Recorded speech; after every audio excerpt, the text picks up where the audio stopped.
Welcome, everyone, to another edition of the Pennsylvania High School Football Report podcast. I'm Brian Linder. I'm here with Eric Epler. What's going on? Not too much. Beautiful. I don't even know what day it is, but it's a beautiful, windy afternoon. I don't know if it's beautiful. It's kind of soggy out over here in Upper Allen. That's what Eric Epler likes. This is like Eric Epler's resting weather. I feel like it's either beach or this. Yes, exactly. And that's Dan Sostek who come on this. Now you guys know what they sound like if you are new to the podcast as we have this discussion. And if you're regulars like a Josh Oswald or a Carolyn Fortin, you already knew what they sounded like.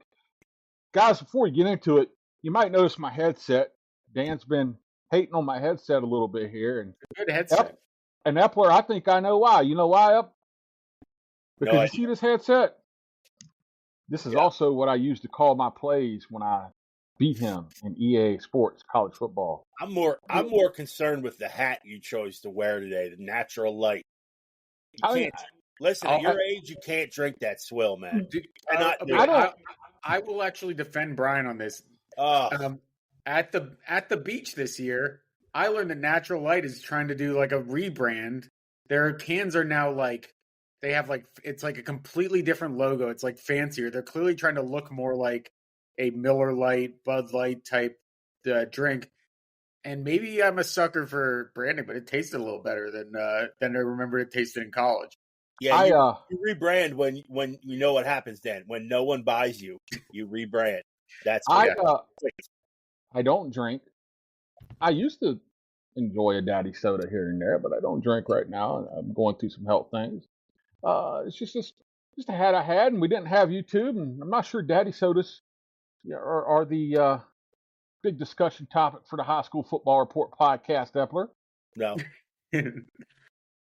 Probably not. Anyway. But, hey, everything's fair game. You know what I say? Like, look, we're doing our weekly update, too, on Sostek's mustache, which is a little thicker. We should put one out with just video so people can see this impressive mustache. He's got it shaped up, Epler. Mm-hmm. He's obviously buying some product now. I have no product. Do you think I could figure out what kind of product to buy for my face? I have no idea what I'm doing. Potions and elixirs in his apartment. Yeah, you're going to get into the beard oils and stuff soon. You're going to grow that thing down, get like some mutton chops going, and I don't think I've got the capacity to do that. And I think I've got a pair of scissors and a mirror. Listen, well, it's well maintained. If this journalism thing doesn't work out, FBI agent, absolutely. Epler and I don't quite shape up ours the same way you do. No, I just let it grow, and then it comes off, and it grows back. It comes off. I don't know what it's doing half the time. Sometimes the beard gets up there on me. That it's like there may be small animals living in it. Yeah. So now I got to get rid of it. So look, since we last came on, the Kansas City Chiefs and the Philadelphia Eagles have advanced on to the Super Bowl. Epler, about a year and a half ago, you tried to tell us Patty Mahomes was overrated, I think. Me? No, I'm just tired of watching him. I don't think he's overrated. I'm just tired of watching him. He's on the TV. He's everywhere. He's in commercials with Tiny Troy and the dandruff commercials. He's everywhere. I can't stand people who are everywhere. That bothers me after a while. Here's an interesting discussion, Dan, I've seen this week, and I've been thinking a lot about it. It's Andy Reid entering Bill Belichick territory as far as greatest of all time or one of the greatest of all time. Well, yes. They've gone against each other a lot in the postseason, and Andy Reid has never beat Bill Belichick. So in the play, I think he's 0-4, 0-3 or 0-4 against Belichick. I think it's I think Reid's probably the best. It's either him or Bill Walsh, the best offensive coach. Belichick's probably the best defensive coach. I feel I'm a biased party, so I'm not gonna. But when Bill Belichick wins a national title at North Carolina, the debate's over. So. Having Pat Mahomes can fix a lot of things, just like having Tom Brady can fix a lot of things. But I do feel like when it came to the Bills game, I felt like the Bills had the better team and probably should have won. I bet on that game, or I might have known somebody that did. But anyway, because of just feel like Andy Reid is like he's hard to bet against him now. It's like I think he's on his game, man. I think the further we get away from the Patriots, I don't want to get too far into this Patriots stuff, but I feel like the further we get away from the Patriots dynasty, the more people are kind of forgetting how the dynasty started, how they won those games to beat who they beat in that first Super Bowl. Because like nowadays, I don't think people really look back at that Super Bowl as some sort of massive undertaking, but it really was that the greatest show on the turf. Rams going up against with a 6th-round pick and a defense of no names that Belichick kind of got playing well. I think it's just, to me, they're both just guys that they kind of do what a lot of the best coaches do, which is they take what teams give you. Like the Bills basically lose that game because they got too cute. And I'm usually pro 2-point conversion stuff, but when you're going against the Chiefs, I kind of think you just have to take your points. And the fact the Bills didn't take points 2 times, lost them the game. Reed and Belichick are guys that are always going to take those type of points, take field goals, things like that. Like sometimes it's just about knowing situations and stuff. But I mean, it's definitely going to be a debate, especially if they win another. Yep, and we got some Pennsylvania guys in that game. How about the big one we were talking about at the meeting? Not the big one. There were some bigger ones in this, but Kansas City Chiefs vice president of I forget the exact title. He's basically their head trainer. Rick Burkholder, a Carlisle grad. Ep wrote about him last year. I believe his dad still lives in the area. Got some other guys. We got guys like Justin GM, Watson, right? Who I can't believe Justin Watson is going for.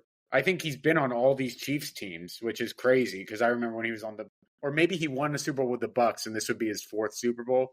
You guys got him, and also. I think one of the interesting things is we've got in this Super Bowl, we have an offensive coordinator versus defensive coordinator of PA matchup where Matt Nagy of Mannheim Central, he doesn't call the plays, I don't believe, but he's pretty significantly involved with the Chiefs there, is going against Dunmore's Vic Fangio for the Eagles. So we have that, obviously. Saquon's the big one. But yeah, there's a bunch of the Jeremiah Trotter keeping the Big 33, I assume. I haven't even checked to see if he's on the Big 33 team, but I believe Ep said even if he wasn't, Matt Nagy was, so the streak's still going. A lot of PA connections. Yeah, Brett Veach, the GM of the Chiefs, obviously was involved too back in the day for the Big 33. So actually, Veach is fairly young. I mean, Veach is, I think he's late 40s, maybe 46, 47. Mm-hmm. So it wasn't that too long ago. But yeah, there's some guys, quote unquote, streak continues. But we're dipping into, fewer players and more sort of front office personnel. Yeah. It's neat though. We'll talk some more about it too next week, I'm sure. But it's been fun. I've enjoyed watching like Gilly the Kids videos, dancing, blow the whistle and stuff after they win. He's got the guy dressed up, the little guy in the Eagles costume flapping around his driveway and stuff. It's been fun to watch that. And I don't know if a lot of people would have picked the Eagles midway through the season or a quarter into the season, right? And they flipped it around. And well, what do you mean? They wanted to kill Sirianni mid-season. Yeah, there was a lot of talk, Dan, that Sirianni would blow up and they would hire your boy Belichick. Nobody flip-flops more than Philly fans. It's feast or famine. There's no in between, man. Let's see what happens. It's just. Speaking of which, how about that guy that got fired for that was nasty, awful to the woman, the Packers fan. Yeah, it was awful. Come on, Philly fans. Well, I'm also fun fact now that Kenny Pickett has more snaps in the NFC Championship game than Dak Prescott does. So, Kenny Pickett could become the second pick quarterback to ever win a Super Bowl. So, only other one was Matt Cavanaugh. Well, you look at it, fun time coming up. Like I said, we'll talk about the Super Bowl some more next week, but we just talked last week about how Will Howard, quarterback for Ohio State, had a prominent role in the national title game. And now you got the Philadelphia Eagles playing against the Chiefs in the Super Bowl. You got Saquon Barkley, who Michael Parsons tweeted out was the best player in the world. Yeah. And he might be playing like it right now. Boy, he is electric. He's got the juice right now when they put the ball in his hands. Like a couple of those bounces outside, it's like they blocked it well, but when he bounced it outside, it was like nobody in the world was going to catch him. Yeah. He's just got that explosiveness. So Pennsylvania figuring heavily into the national championship and now probably into the Super Bowl. So, but we got some big times coming up too. We got the second signing day coming up. That'll be here in the 1st of February, right? What day we got the second signing Wednesday day? the 5th, February 5th, signing day. So that's just D1 next guys week. obviously have till April, from Feb 5th to April, and then the D2 guys can sign all the way up to August, actually, the beginning of August. So yeah. You know, last week we talked a little bit about like guys we were looking for in the you know, in the upcoming year that can make noise and stuff like that. But you know, this week we want to talk about this second signing day. A lot of people don't know. It used to be you just have one Epler. Yeah. Here in February, but now they do the early signing day, which is really sort of morphed into the more elite players sign early, and then after the chips fall, everybody else kind of figures out where they're going. We did mention that Zahir Mathis, the big defensive end from Emotep, who was originally Ohio State commit. He's probably the top-ranked statewide player.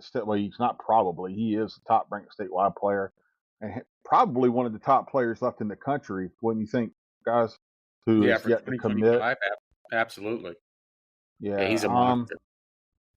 So he's the big name still out there. People are trying to figure out what's going to happen with him. But on the local level, and we say local, we're here in Harrisburg, Pennsylvania, Central PA, particularly mid-Penn kids. There were some kids that we got to see play this year, kids who were really talented, put up big numbers, who haven't signed on the dotted line. They're heading into signing day. Some of them have committed already, but they haven't signed. And these are guys, they're still hanging out there because maybe they're not, maybe a college wants a 6'4", 225, 230 pound guy, and they're 6'2", 210 pounds, or in the case of sub running backs, 5'8" and 180 pounds. Maybe their 40's not 4'4", maybe it's 4'6", or 4'8" instead of 4'6". But they're good football players, and we've seen sometimes the numbers can be overanalyzed a little too much. You can play. So Dan, you put together a list of some of the top guys we still have hanging out there. Who are some of the names jumping off the list to you guys right now in terms of guys who we're looking forward to seeing where they end up here through this signing day?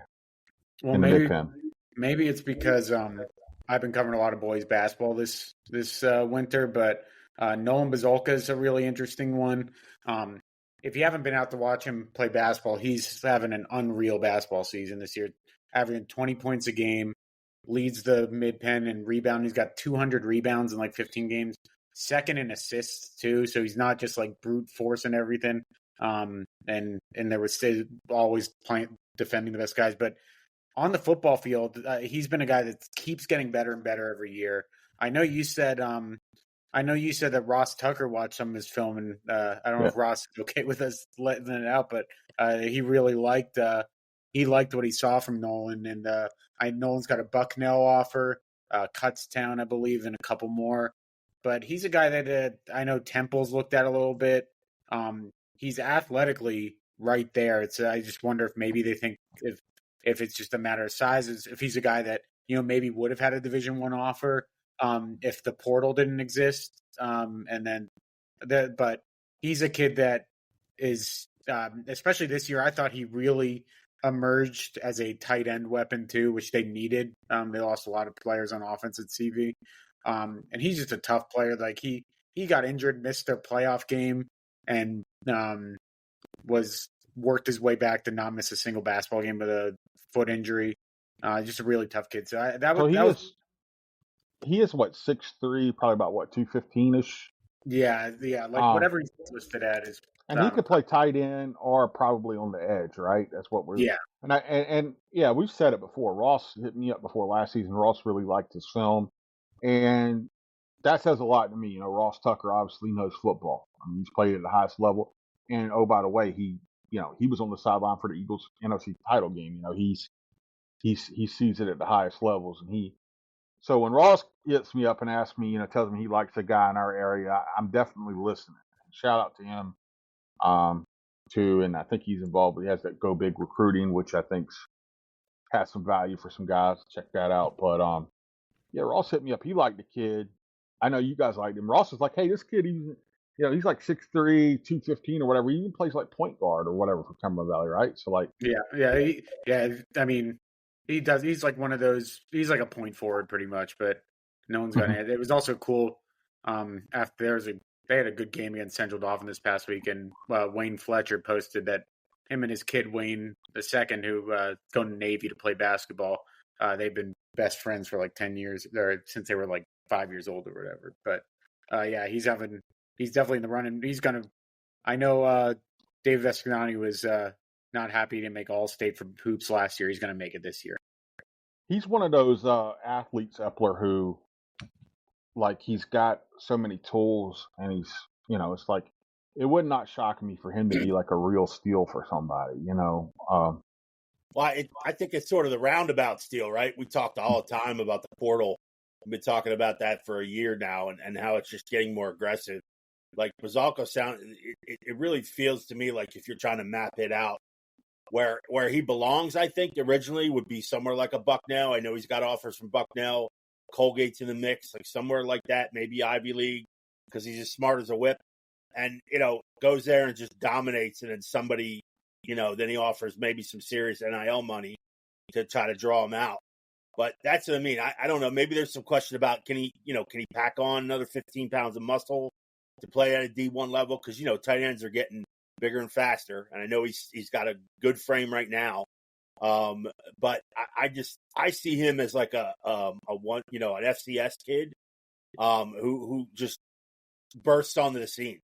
Yeah. Because somebody, a lot of these FCS programs too, they'll use their tight ends, and if they put him there, he's certainly a weapon at that place. I see him more on the offensive side than I do defensive side, but again, he's starting out with a really good frame. So if he puts 15 pounds of muscle on, now you're talking about 6'3", 240. That's a weapon. That certainly could be a weapon off the edge. So, he's an interesting guy for me. He's probably one of the most interesting, question marks moving on. Like, what level does he start at, or maybe even finish? So he's an interesting guy for me. The other guy that I'm mesmerized with is State College quarterback Eddie Corkery. The interesting part about him is he's almost in the same light as Bazalko, but where you can really see this kid because he's so athletic, playing as a tall slot receiver. He's 6'2", 190-ish right now, something like that. Obviously could play quarterback at the next level too, maybe a strong safety. So he's a guy with versatile skills too, and he's got offers from every level of the NCAA. Like F&M just offered him, Division III, Franklin and Marshall, and he's got D2 offers. He's got a PWO for Penn State. So he's really an interesting guy for me on where he's going to wind up. Yeah, he's one of those guys that I almost feel like you kind of run into the issue where he might almost be penalized for having a guy like Ty Salazar to a certain degree. That it's kind of, you just kind of look at, oh, wow, well, he had a 2,000-yard receiver, so he was just kind of throwing to great receivers. But, it wasn't just Salazar. He threw a lot more than 20 touchdown passes last year. Cooper Brushwood had a big year as a receiver. They spread the ball around there, too. Even it wasn't just Salazar. I agree with you, Corkery. Just one of those kids that we saw it last year with Hayden Johnson, right? That, it's a kid that knows how to play football, knows where to get the ball. That has a lot of value, especially at these like FCS Division II levels. Hayden Johnson has stepped right in at Lehigh and had a pretty great freshman year after a big year at Manheim Township. That's, if he wants to go that route, like, I don't know if he'll be quite as successful as Hayden because, former guest on the podcast, Hayden Johnson. If he keeps this up, he'll probably end up at a Division I, FBS school at some point. But I think I only got to see Corkery play once, but I think he's a gamer. Well, what Corker really, I think, is undervalued him is his ability to scramble, like his ability to make plays too on the run. Mm-hmm. Like, he didn't really have to do that a lot, but when he did, he looks a lot. He did a lot like Hayden Johnson. I mean, he's a tough kid, obviously a smart kid. You want a guy like that with a dual threat kid at quarterback. I mean, that's basically all college football is now. I mean, there's very pocket guys left in the NCAA, the highest ranked in NCAA. So, to me, with his size and maybe getting experience at an FCS or something like that, he's another guy that could wind up in D1 very easily. Or hell, he could ride alongside with Salazer at Delaware. I mean, he's that kind of player. Yeah, just got offers from Shippensburg, Cal U as well, and Millersville. So PSAC's coming in hard on him. I don't think he's quite as polished a passer as Hayden, but he is a good athlete, and he's put up good numbers the last 2 years in a conference that's really stronger than what Hayden played in, in the Mid-Penn Commonwealth. So he is an interesting guy. We got some other guys here who, I'll tell you what, how about the Trinity guys real quick? Trinity's got a handful of guys. First of all, the bigger name, Emil Way, had some Division I offers coming on his sophomore year. Seems like they're kind of cool. He led the Mid-Penn in interceptions his sophomore year. He's got he's playing defensive back. I think the key with him maybe is he a safety or a corner? Because he's a little bit of a bigger corner, right? He's like 6'1". I mean, heck, he might be even coming into linebacker territory for some schools now, right? Isn't he like 200 pounds or something? Yeah. And then you got Jacob Ness, who's kind of an undersized linebacker, like about a 5'11", $180, something like that, right? Who's been one of the most productive linebackers in the Mid-Penn, though. Certainly he could play somewhere. And then obviously he looked good at running back this year too. Yeah. And then obviously you got Christian Joy, who I'm guessing is 5'8" and 65 pounds. He's not very big, and he's probably not an elite burner, but man, he played with a lot of heart this year, and I think he ran for went 2,000 yards or something, and really pumped life into that Trinity program when nobody expected them. Those three really held it together for them. Nobody really expected them to be that good. So I think all three of them can play at some level and really help a school. Yeah, those are culture setter guys too. I feel like they're guys that really kind of helped bring Trinity back when Jordan Hill was there, and then stayed even when he left. Which I know Ep's written about. Whether you like it or not, they had chances that they could have left and they didn't. I know Emil Way is the one that has the Division I looks, right? I believe West Virginia's offered him, Akron, Central Michigan. I think Pitt might have offered him as well. It seemed like that quieted down though his senior year, right? A little bit. He didn't get. You do wonder if it's because of the team didn't play as well, and kind of Jordan Hill's not there. There's not as much exposure to the team, or because I didn't think he had a bad year or anything, and in fact, he was even more involved in offense as a receiver. I think sometimes, Dan, like I said, I think he might be in that area of body. And again, I haven't seen him, here lately in person, but just from what I was seeing on paper, as far as his size, I wonder if they almost view him as a tweener a little bit in terms of his body size. Yep. And sometimes, so he lists 6'1", 185 on his profile, and sometimes I don't know. I feel like college coaches get a little worried about where they project them on the board or whatever, and where they're going to slot them in, and then how does that work, and whatnot. I don't know if that's the case. I'm just purely speculating and I'm doing that speculating because I do think he's a good player. And I had him, we didn't do our rankings this year, but I had him ranked pretty highly before. So I am a little surprised that more hadn't come there. He's been working out too with a trainer in the area who I know has trained some really good players. Like I know he worked with Fatoma Mulba, who had a really good year at West Virginia, and some other guys. But I don't know. I'll be looking for him. And going back to Book Joy, Christian Joy, he was just a football player, right? And people who watch football know that. I mean, he's wasn't the biggest or strongest in anything, but the heart that kid played with. He'll find a way to contribute somewhere and really help a team. Like you got to give a kid like that a shot. Yeah, he's not going to have 30 carries a game at the college football level probably, but if you get him into like a Darren Sproles type role or something like that, like Danny Woodhead, throwback names, like he absolutely could do that at a high level. Who else we got? Because we can have a 3-hour podcast, but we can have an hour. So one more Quincy thing, Brandon's Brian, a big. One more thing, Brian, just to expand on Way. When I obviously when I got those three guys together during the season to chat, Way did look considerably bigger to me. I'm not saying heavier. He just looked bigger overall than what I'd seen him the year before or 6 months before. And I didn't see anything that affected his speed or anything, but I think Dan's on to something too. I think there just was a little less light shined on that program, with Jordan Hill leaving.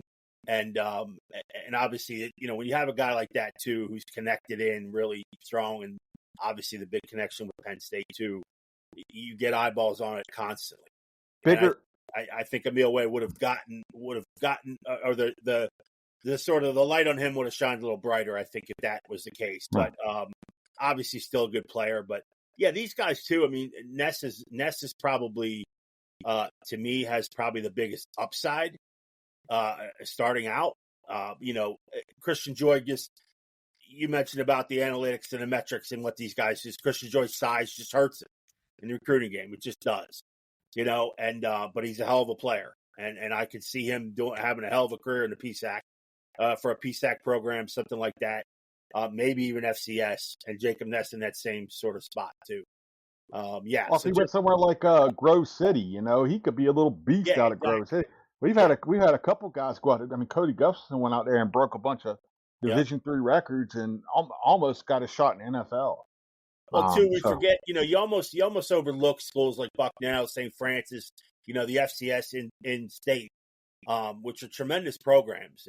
And obviously we just had the Cedar Cliff lineman. Gunnar Hiller just went to St. Francis, committed to St. Francis. So there's a natural pipeline there. And all three of those guys, I think, can play at that level. But I think more likely it's probably Division II ranks, where they could really sort of, hit the ground running. Yeah. And who else we got? Yeah, Quincy Brandon's a big one for me. I've just been huge on this kid for the last 3 years. The kid is an absolute playmaker. I don't know what took so long to get college interest in him. I every time I watched him, it didn't matter what the level of competition was. He always looked like he was absolutely belonged there. Played both ways, was super productive as a wide receiver as he got older. Just constantly made. I always compared him. He reminded me a lot of like Trayvon Diggs on the Cowboys for this Harrisburg program. He just always found a way to like jump a pass at the right time, make a big pick six. But he's also really tough. Like all the Harrisburg kids are always going to be tough, right? They're never. You don't really get a ton of kind of. If you go back and watch that McDevitt game where they won the opening game of the year, I don't think he had an interception in that game, but he had some lockdown coverage in that game, I thought. And hey, you saw he got a Sacramento State offer, and shout out to our guy Brennan Mary. And it's funny, you got to give Brennan Mary some credit, you Pennsylvania folks. He's the new coach at Sacramento State, been the offensive coordinator at UNLV. He was at Pitt for a while. He was at Texas for a while. Everywhere he's gone, he's continued, no matter how far away, to recruit in Pennsylvania. He's got the connections and he's working it.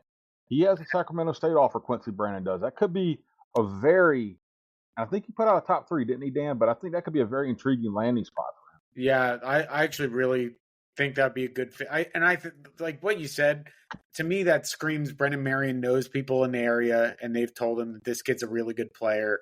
And, we don't really understand why he's not getting the offers because I don't think he lacks speed, really. I think he always seems more than explosive enough to play at like that Sacramento State level. He's not small either. He's around 6 feet, I think. Like he's just a really good football player, and I've always been kind of puzzled as to why it's taken so long to get him looks on a team that's always playing big games, has a lot of big names on it. Maybe sometimes they're a little too, maybe coaches are focusing more on some of the other players or whatever, but Yeah, I've always thought Quincy Brandon's a Division I football player to me. I agree completely. Dan and I talked about Quincy Brandon at nauseum almost about how skilled he is, and I almost feel, and this isn't a diss to Harrisburg coaching staff or anything, but when you're coaching a high school program, you don't get a lot of one-on-one, coaching for every player, because you can only keep the kids for an hour and a half here and this and that, and you got so much else going on surrounding a football program that it's hard to kind of separate individual guys and get that extra work in. I feel like if Brandon got, in with a defensive back coach and really sort of dug in for a few weeks and some one-on-one stuff, that this kid could be a dynamic football player at the next. I mean, dynamic. I really believe that he's that kind of. I think he's that kind of athlete. I think he pick up a little bit more speed too when you get that one-on-one coaching, and I think it could really put him over. And he's a big game player too. Yeah. Well, you got to think too, because I think Harrisburg obviously has some coaches who know the defensive back position, but it's not just the one-on-one time. It's he was playing two different positions too. He's going to have and that's the thing too. That goes along with high school ball, right? I mean, how many times, and I just talked about Eddie Corkery. Well, you could potentially see that kid playing 4 different positions at the next level and focusing on one, right? I mean, offense and defense. And Brandon's that type of player. There's a lot of those guys. Christian Joy is another one. I mean, is he better as a running back? Is he better as an outside linebacker? Maybe kind of one of those like hero guys on defense. A lot of guys are versatile, but if you get him in that set position, you say, okay, this kid's going to be a lockdown corner. This is what we need to teach him. And I really believe Brandon could be that at the next level. Going back to the meal weight thing too, that's another interesting thing, because I brought up, maybe they're an inch shorter than they like them, or a tenth of a second slower, but that's another thing. It's a key thing. You also might check a lot of the boxes, but they just might have a hard time projecting you. There was a famous story. You guys won't know the name, but back when I covered South Carolina State, I had some really intimate knowledge of the program, and there was a couple good stories, but one of them was South Carolina State brought a guy in. They were recruiting as a wide receiver, and he wanted to play quarterback, and they said, no, you're gonna, you come here, you're gonna play wide receiver. And he ended up going to Appalachian State, and his name was Armani Edwards, and he beat Michigan, at Appalachian State playing quarterback. And that was always a sore spot with Buddy Pugh when people would bring it up, because they missed out on Armani Edwards because they told him he was going to play receiver. That's where they had him on their board. Well, that's the only reason Pitt got Jordan Addison. It was the only school offering Jordan Addison, maybe his most preferred school, that told him you could play wide receiver. Notre Dame, he would have gone to Notre Dame if they let him play wide receiver. They wanted him to play free safety, and that's how Pitt ended up with him. It's a lot of times it's how it is. Sometimes too it's almost their choice, where it's like, what if the guy wants to play receiver over corner? There's all these. Then there's other stuff too. Like we have a couple guys on this list that we don't even know if they're going to play football or not at the next level. Carter McCauley, one of the most productive wide receivers, I think you can say, in the state this year, because considering they didn't make the playoffs. The Greencastle, and he's big, right? Isn't he like 6'3", 6'4"? Yeah, he's like a forward in basketball. And then and on the other side of this side of the height spectrum is Noah Doy on Camp Hill, who got, 5'8", maybe even shorter than that. He's wrestling right now, but I think, you think he's going to play baseball in college? He definitely can. I mean, if he chooses to do that, I mean, he may, there may be a situation open for him where he does 2 different sports. Yeah, I mean, he's that guy. He's just that kind of athlete, man. But that's what a lot of this signing day too involves. We have guys like Lucas Lawler too, who's committed to Bucknell for wrestling. Jeff Wechter told me after the state championship game that he was going to send out that film for Lucas Lawler to coaches to be like, hey, we've got a pretty darn good defensive end here to try to convince him to play football. I think Lucas wants to wrestle, but that's another part of a lot of these equations, is figuring out what sport they're going to play. Because Carter McCauley's a heck of a baseball player too. And I know Ep is a former college baseball player, so he might be a little more partial to play in that sport over football. But hey, I wherever you go, just go where you play. That's always been my advice to these guys. Go where you can play, because you show up.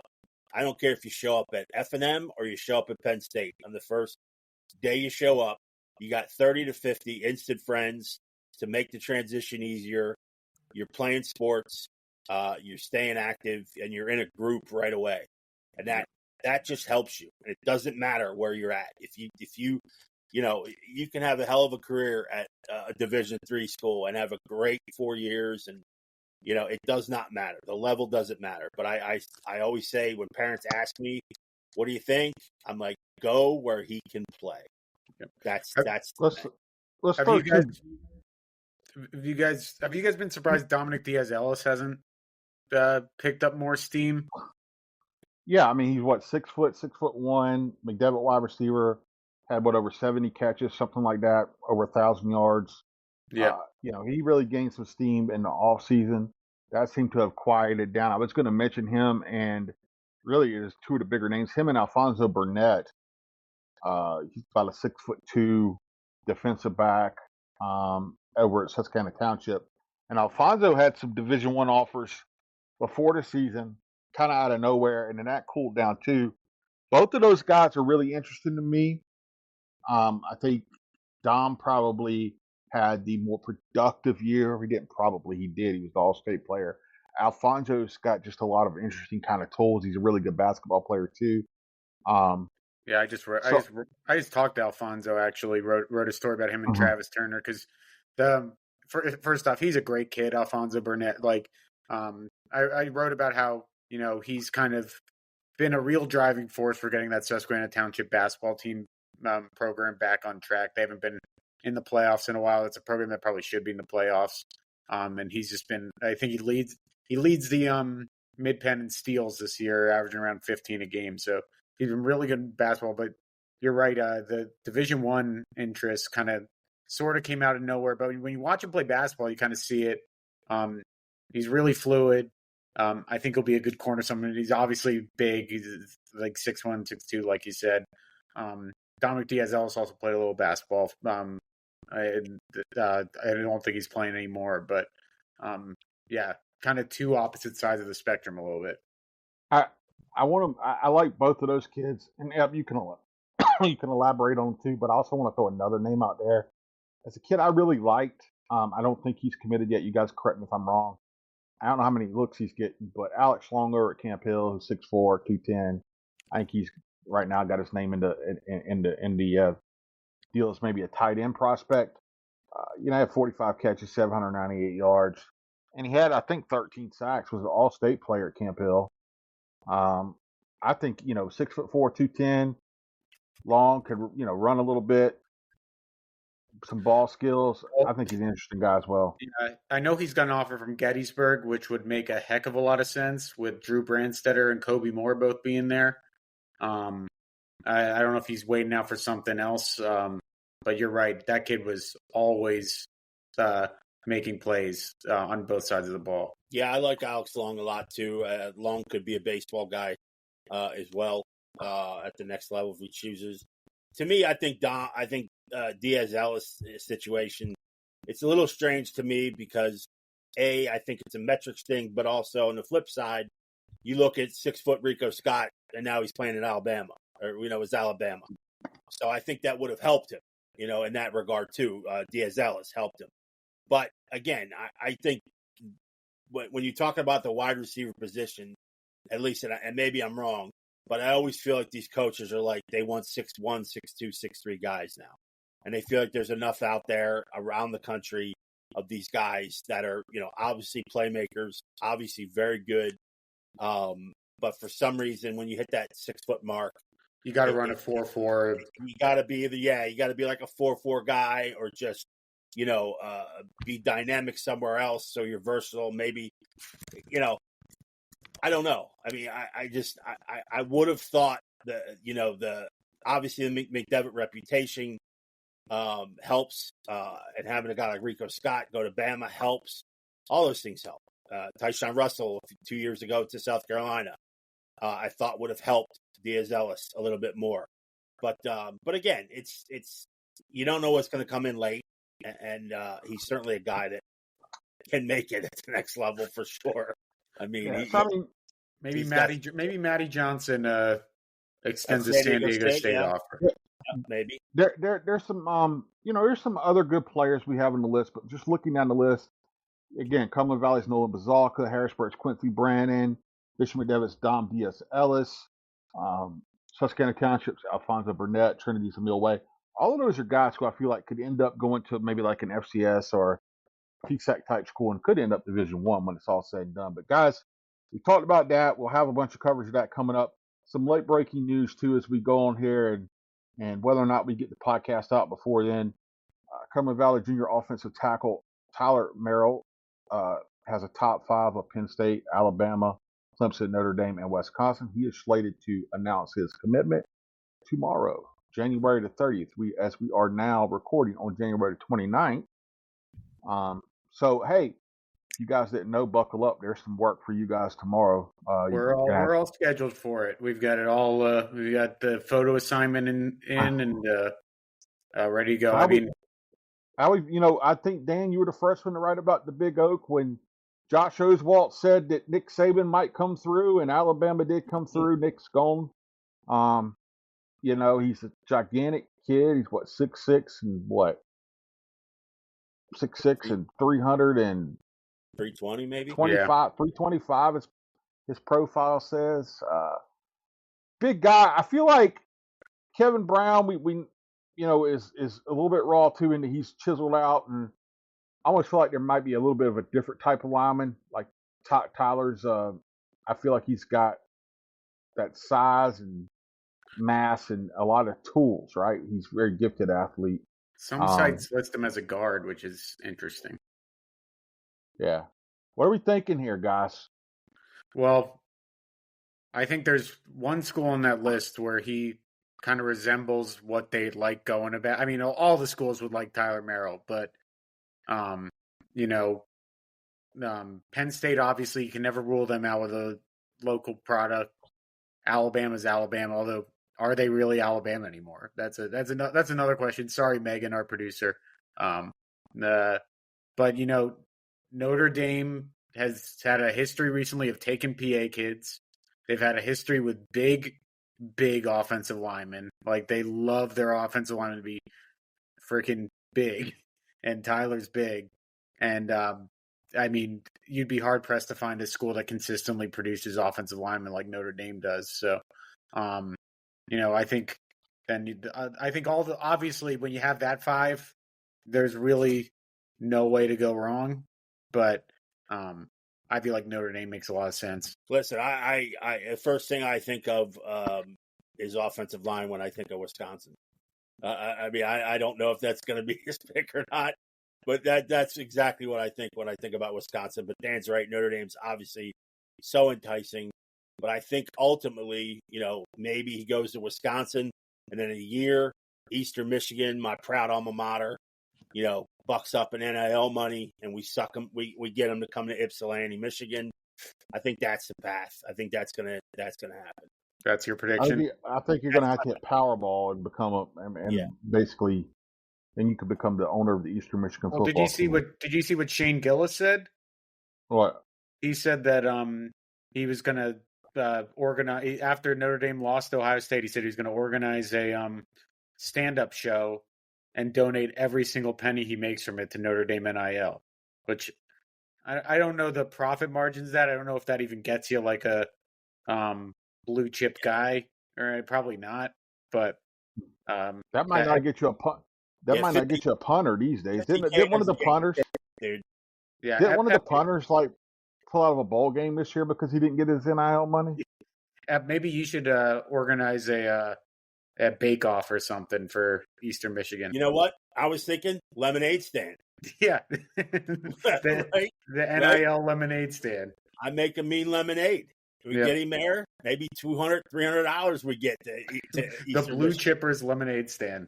Don't sleep. I'm telling you, don't sleep on the Eagles. Merrill has a 6. He didn't narrow it down to 6. The 6th was Eastern Michigan. I'm telling you. I'm reading this story right now. Louisville punter Brady Hodges pulled out of their bowl game, the Tony the Tiger Sun Bowl, because he didn't get his NIL money. So, and what the cost for quarterbacks these days? Pay the guy. Exactly. Pay the man. They're saying that Carson Beck got $10 million to go to Miami. Wasn't that a number thrown around? Which is like, I don't know about that guy either. That's a little that's the number thrown around, though, isn't it? Dan, isn't that the number thrown? Of course, yeah. And every gambler has a winning ticket on Twitter. Every other. I believe the number. I just don't believe Carson Beck is worth even half that. Like, I don't think I've never been that impressed by that guy. Point being is like I know Shane Gillis is popular.